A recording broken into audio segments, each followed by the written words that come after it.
Welcome to the Real View podcast, where Ohio Realtors connect you to innovators and influencers, keeping you with the real view of real estate. Whether you're a broker, agent, first-time homebuyer, industry leader, or just happen to stumble upon our podcast today, you can expect to hear tips, tools, tricks, interesting information, and so much more from the experts in Ohio's real estate game.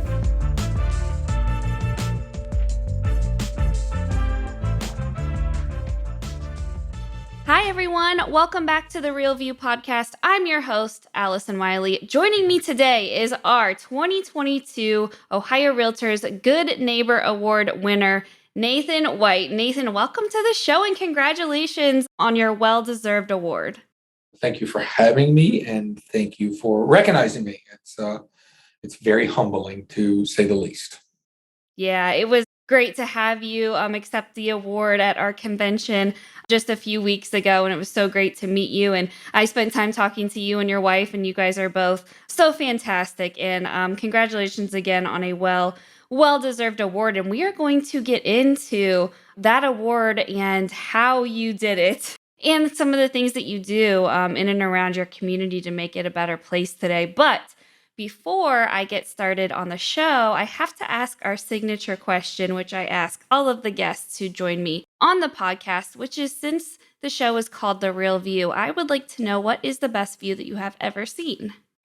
Wow, I have seen a lot of beautiful things. I think one of the most unique things I've ever seen, I actually witnessed with my wife and was able to share it with her, which is we got to see a moonbow. What is that? It's exactly what it sounds like. It's a rainbow at night. And so, to just give you a little back, we were down in Key Largo. We visit the Keys a lot, and we're down in Key Largo staying at Baker's Cay Resort, and we're walking out on the dock in the evening, and it was a perfect full moon, and there was a little light mist in the air, and there happened to be a guy with a telescope looking, up at the stars, and I looked up and I said, wow, that looks like a rainbow. He said, it's not a rainbow, it's called a moonbow. And he said, you're very fortunate that you ever even get to see one of these. Wow. And it's a super rare event. It was really neat to see a rainbow at night. Yeah, that is so cool. I love that. Wow, what a cool experience. And now I'm like, man, I want to see one. I don't want them to be that rare. I love the moon anyway. I love full moons and just moon gazing. So that is so special and very, very cool. And did it look just like a rainbow too? It was just like kind of around the moon? Yeah, it was a rainbow. It was like literally arching over the ocean. And it's a whole set of circumstances with having to have the little bit of mist in the air, a little bit of rain, kind of a full moon, a crystal clear night. So they get this refraction off the water. It was unique. And again, it was one of my favorite places in the world, which is the Florida Keys. And I'm with my wife, and to share that experience was pretty neat. Always remember that. I love that. That's so cool. Well, thank you. Thank you for sharing. Okay, so I want to hear a little bit about you, your career journey in real estate. I know you're a Columbus realtor here local to the area of Ohio Realtors, but tell me how you got started in real estate and what's your career journey been like? Has this been something that you always knew you wanted to do, or did you kind of fall into it like I know so many people do? I think real estate was always in my path, considering my father was a builder. I fought the urge or whatever you want to call it, the calling for many, many years. Spent some time in the military. After the military, I was in the restaurant business for a long time. There is a local realtor here named Melinda who used to come into the restaurant that I ran at the time, and I would always talk about how to be a great agent. And then Chip and Sue Parrish, who are here locally in Columbus, I ran into them at a friend's daughter's graduation, and they encouraged me that I would do well at real estate. And I kind of just had this thought that if I'm going to work as hard as I worked in the restaurant business, if I did it for myself, I could probably be successful.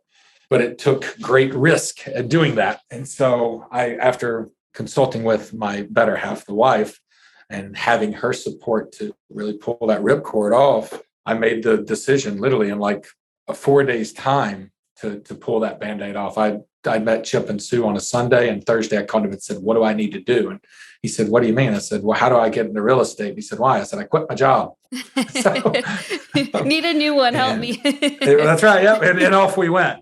So I was fortunate, though, that I had some base knowledge of the industry in itself, of I grew up, working on a job site, building single family homes. That was spring break and summers. That's where I spent. And it's been great ever since. Very cool. And you do kind of have the family ties to it, which I know so many other realtors do, kind of in the blood, in your DNA. So I love that. I have to talk about too. I know you're a great realtor here in Columbus, but you are also just an amazing asset to the community as a fellow citizen in the work that you do. Is what we're going to talk about here today, and a little bit more of your story and why you do what you do. So, as the Good Neighbor Award winner, this award is nominated by your local association and then is voted on by peers here at Ohio Realtors. And it's given to someone who just really embodies exemplary community service and giving back to the communities in really amazing and special ways. And like I said, you are such a deserving winner of this award, and we're going to talk about why. Tell me a little bit about what happened. I know you and your family experienced tragedy. Tell us what happened and how you were able to get through it. Whew. I Let's know, see way if to I can kick it do off, right? this see if I can do this without crying. Yeah. Reagan's Fund, or the Reagan Michael White Fund specifically, is named after my son that was born and died the same day. That's the gist of it. And in a nutshell, it's way deeper than that, though, of course. To give you a little background, I was still just getting into real estate at this time when this happened.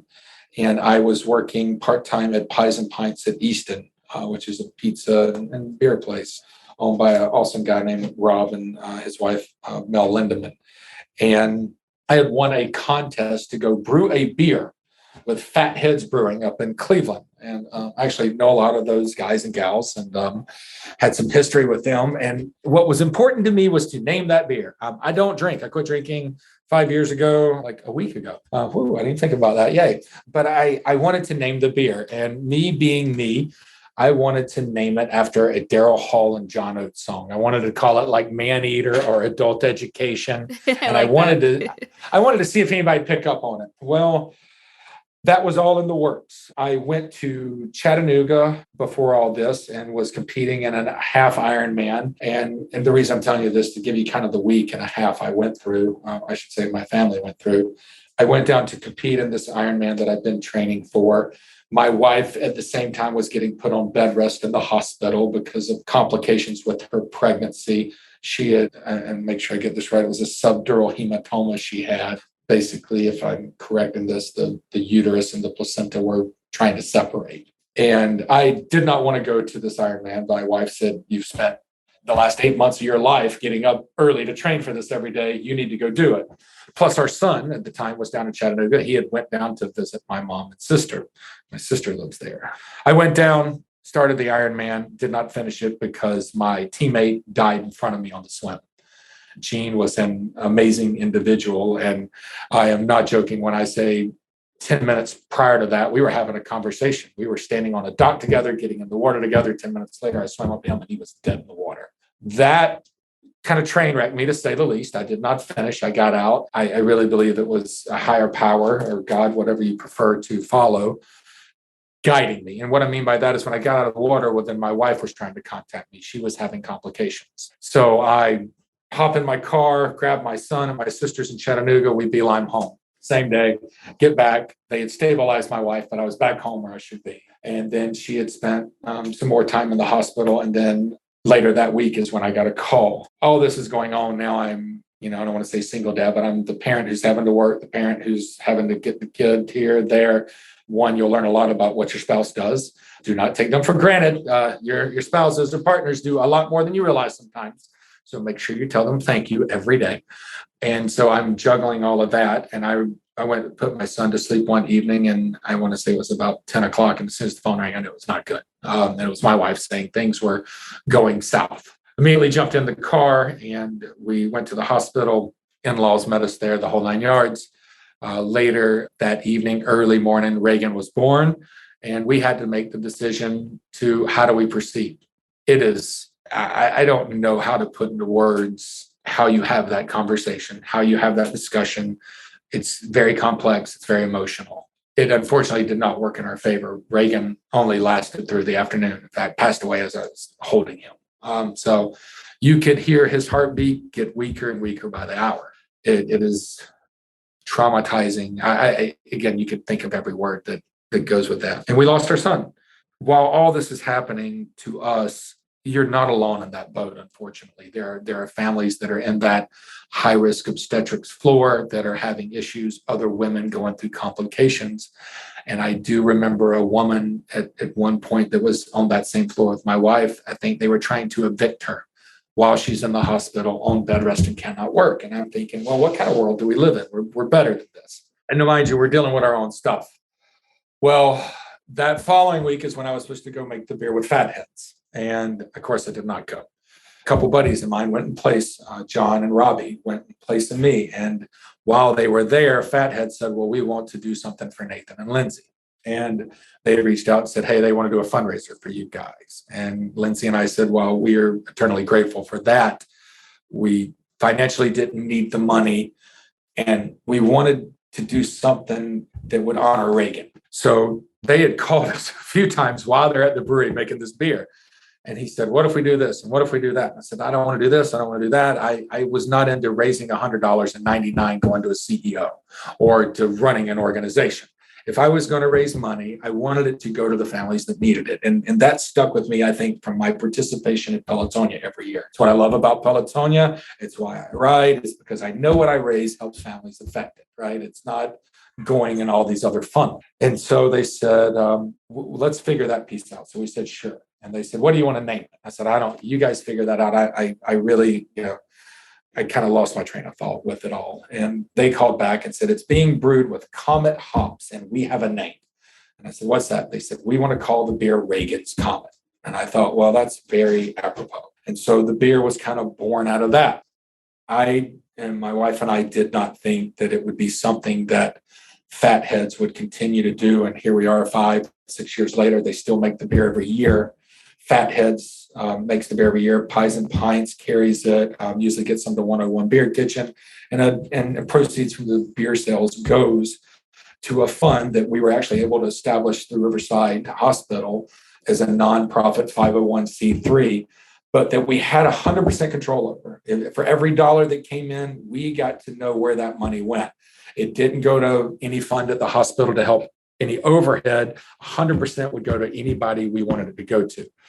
And that was important to us, which is, and it operates really on the same premise as Pelotonia. Any dollar that's donated goes to families that need it. So the hospital will call and they'll say, hey, Nathan or Lindsay, we have a family that's in need. They can't pay their rent or they need money for gas or whatever that need is. We're able to say, write them a check. And they write them a check. And what you'll find out is $100, $200, $500 doesn't sound like a lot, but to people in those times, it's like you gave them the keys to Fort Knox. And so we're able to help families that way. We sponsor a Christmas every year, a family for Christmas every year. This year, I think we're going to try to do 2. There's no place you don't want to be in a high-risk obstetric unit at Christmas, on bed rest, not being able to see your family, financially strapped and unable to provide. So we're able to give that way. So there's a lot of different ways we're able to do it. The best part is it's a way for us to honor Reagan's memory, to shed a positive light on a very dark time in our lives, and to do what I call it the right way. That's how it came to be. I just think it's incredible that, you've been able to turn such a trying and difficult time in your life around into this now amazing platform where you're sharing your story, not only doing that, but you're helping other people that are going through that. And I think that's what's so cool about this. Was there any main reason why you decided to start this fund, or was it really kind of just hearing about, the woman that you mentioned who was going through her hospital stay and, was at the risk of losing her house? Or what really was the major drive behind wanting to start something like this and give back in this way? I'm not where I am today without everyone. And what I mean by that is I was never perfect. I've had my challenging years, and there's somewhere along the way, every step of my life, somebody's helped me. Without that help, I would not have the success I have. I wouldn't have my wife. I wouldn't have my kids. And so I just believe that I have to give back. That there is some reason I'm here to do something good for others. And so it was a lot of things. It really hit home when we lost Reagan. And I don't want to say I saw, my wife and I saw a lane for us to be able to give to people. Yes, we lost a child, but we are blessed every day. And everybody said, that has to be hard. And I said, yeah, but it could be harder. And people say, how could it be harder? This is going to sound crazy, but we still had our son to go home to. I have a 9-year-old named Beckett. And what I kept thinking about were the mothers or fathers that didn't have another child to go home to. And people are like, wow, that's kind of crazy. I said, yeah. So I can still come from a position of being grateful that we have Beckett, my 9-year-old. I have a daughter, Zoe. And so I know that somebody's got it worse than I. Even in my darkest time, there's somebody that's got it harder and I don't know, for lack of a better term, shittier than I do.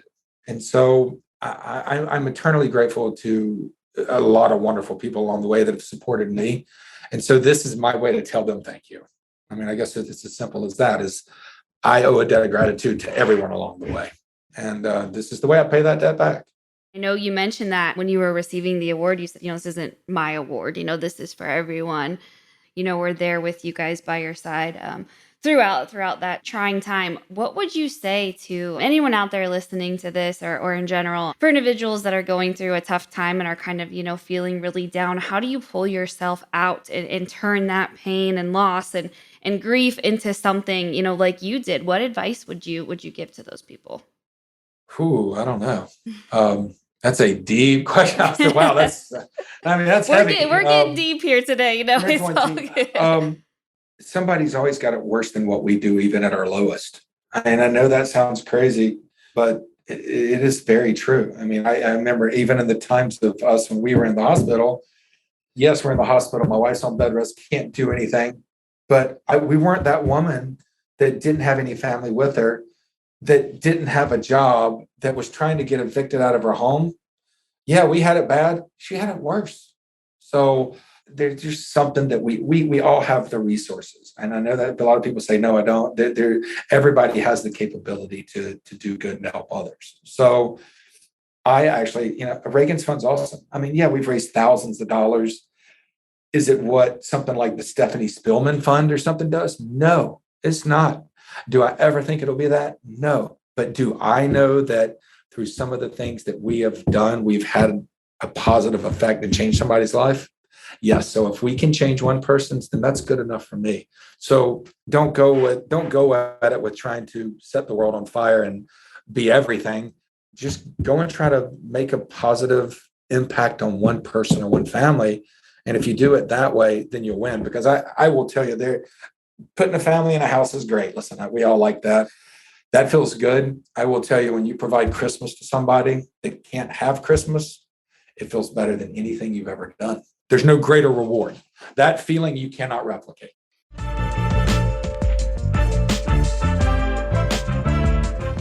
This episode of The Real View is brought to you by the Ohio Association of Community Colleges. Ohio's network of community colleges provides accessible training that accommodates the busy lifestyles of aspiring real estate professionals at half the price of a traditional university. With convenient locations in every part of the state, as well as online options, Ohio's community colleges are your smart choice for pre-licensing education. For more details or to start the journey to a real estate career, visit the education page at ohiorealtors.org and then click on the pre-license course locations. I just love how big of a heart you have, and even just talking to you, you can see your passion for helping others and giving back. And it's like, making me tear up. You are really the embodiment of what this award is and what an important and valuable asset you are to our community. I'm just like listening to you, and your perspective on things is really special. So I have to say thank you, for everything and all that you do. And one of your passions is running and exercising. And after kind of you and your family went through the loss, you kind of really upped the running game and the workout game and some of the races and stuff you did. Is that correct? Tell us a little bit about some of the things you got into or got into even more kind of after that. And maybe how did that help you cope kind of with what you were going through? I got into ultra sports / running Ironman world because in true fashion of me, as they say, bigger's better. But I was overweight. I was a smoker and drinker. And I'd read a book by a friend a now friend that kind of changed my life in the sense that I believe that if he could do it, I could do it. And so I needed something once I did quit drinking, once I did quit smoking. And I wanted to be healthy. I wanted to be healthy for my children, for my wife, and stick around. And so I just started like anything else. Again, the hard part is starting. And I set small goals and found out that, I'm never going to be a podium finisher. I know that, but I can run a long ways. And I found out I could run 100 miles. It was interesting. And it actually became really important after we lost Reagan from a therapeutic kind of standpoint.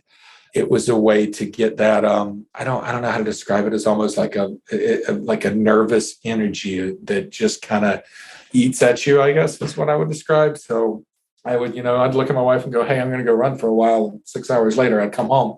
But it was a coping mechanism for me. And so did it help? Yeah, it absolutely helped. And we were fortunate to be surrounded by amazing family, amazing friends, and to get through that. Heck, just look at what Fatheads does. For their support, for the Lindemann support at Pies and Pints, and some of these other places that have continued. Support. So the working out was important. It's a great community to be involved in. And I say that, as we all say in the realtor world, the community, but literally the running and cycling world is a really cool community. And there's a lot of cool people in there. It's just a good place to be. Being healthy and not overweight feels great. Not to segue, but being healthy saved my life back in 2020 because I ended up getting COVID, pneumonia, sepsis, and AFib and having to get admitted into ICU. So for me, I know that health played a role. And so health is important. It was therapy. It literally boiled down to, it was therapy to go out and kind of ask questions. You're not going to get answers. I will tell you that. I never expected to get an answer of why we lost our child, but I asked it a lot. I'd talk it out with myself. Yeah, no, I think you're totally right about that, and just the importance of doing little things that can make your mental health stay as good as it can possibly be. And I know one of the other things too that you guys do is a Mother's Night Out. Talk to us a little bit about that. I think there's one coming up. I know talking to you guys last week, is that true? Is there some other Mother's Nights Out coming up? We help support the moms. I think it's called Moms Night Out at the hospital. And I think it may be confused with some of the things we do there, but they do a lot at the hospital that takes funding for them to do for moms. Because, again, you've got these mothers who are bedridden. They can't go anywhere. They can't do anything. So, they have a Mom's Night Out program that they can actually do something in the hospital because there's care there for them. But so we help support that is one of the ways we do that with the funding we receive for Reagan's Fund that we can help. And then, again, this year we're doing a Thanksgiving. I'm going to, do that for a family in need. Again, Christmas, just a lot of different things you can do. And it's such an underserved thing. So many other things get so much attention. Cancer, or a lot of these other diseases or ailments. But here's mothers and families and that they can't do anything. It's just an underserved area. It doesn't get the attention it deserves, I believe. So we're just fortunate that we can, and we just try to do as much as we can. You're limited to what funds you have to give and to help people. But again, $200 can change the world for somebody. And that sounds crazy, but it really can. Yeah, and like you mentioned, it's so important that it doesn't have to be these grand gestures, kind of like you're talking about. It doesn't have to be millions of dollars of wording. It's just your coffee money for the day or volunteering, like the just little stuff you can do that makes a big impact, I think is like really important to highlight. Like you said, we don't have to be changing, the entire world or curing cancer or doing anything like that. Just doing little things that can have a great impact is kind of start with one person. Yeah. Right? I think we all get into, I want to go change the world, but changing the world can happen one person at a time. And we're fortunate, like we're one of the places I work out, Shred 415 over off Sawmill Road. Like this year, we're already planning for the Christmas thing. Again, this award's not me. I have support from all them. We put up a Christmas tree. We identify a family that needs support. We put up all these tags, different things that'll help the family. All I do is organize it. And I just bring people together. They provide everything. They really do. Again, that award has nothing to do with me. This is everybody. And little things like that make a difference. And like you said, it's not about a grand gesture. The family last year, what was important to them? Gas money. We did gas cards. Like that for her was the biggest thing because she was driving from Mansfield down daily after her child was born to the hospital at Dublin. But then her two twins were in NICU at Rainbow or Nationwide. And she's doing this every day, every day. So gas cards, something we may take for granted. That was important to her. Life So, changing. That is the life right. changing, right? It is, Yeah. something as little as a $25, $30 gas card. It's incredible. So I want to know how people can get involved with the fund, with some of the things that you guys do. What is the best way for people to reach out to learn more if they're interested in supporting? I know Ohio Realtors has contributed to the fund as well. Very honored and blessed to be able to support that. But how can others, learn a little bit more about you and what you guys do in the fund and get involved? A couple options. One, you just contact me directly. I'm always looking for help. I'll never say no to help. We appreciate it immensely. I can send you a link or you can put it out there, but you literally can go on Ohio Health's website and they have a giving page. You can look up the Reagan Michael White Fund and donate directly to it. It's a 501c3. You can get your tax paperwork will be sent from the hospital and you can directly just donate that way. You can reach out to me again. We're doing Thanksgiving. We've got Christmas coming up. Those are the things, we're always looking for ways to help facilitate those, to donate to them, clothing, food, gas cards. Don't ever think it's what I tell people. Anything helps. So there's a lot of ways. Like I said, just call me directly. I can point you in any direction. Definitely many options, and depending on what the needs are at that time, I'm sure you'll be able to connect those two together. So what is next for you guys as a family, for this fund and for the ongoing Memorial of Reagan? What can we expect from you guys in the future? I know I'm going to try to get some Reagan's Comet beer. I know that's going to be on my task of things to do this weekend, but what is next for you guys? Well, so Wednesday this week is the kickoff party for Reagan's Comet. They'll tap it on Wednesday at Pies and Pies at Easton. So that's big. And then, as much as I would say we never thought it would be something that would be have the continued support. I'd like to make it a little bit bigger. I'd love to come up with some crazy challenge to find, we've probably got 100 real estate offices or 200 real estate offices. Like I'd love to come up with some kind of crazy challenge to challenge every real estate office to say, hey, we're going to help sponsor a family. And why that? I thought it would be something that everybody did. And last year I was talking to my contact at the hospital. I said, you got to love this time of year and everybody doing this. And she said, Nathan, what do you mean everybody? I said, what do you mean? She says, you're the only one that does this. And I thought, wow, that's shocking to me. One, I know that we're better just as a species, but two, we're better as realtors. And all of us in the realtor world, that if we really do this for the right reasons, we know that we do this for our community. So if we're going to be true to what we say, then let's give back to the community. And again, it's more of a coordination and logistic thing than it is anything. You just kind of have to point people in the direction to go.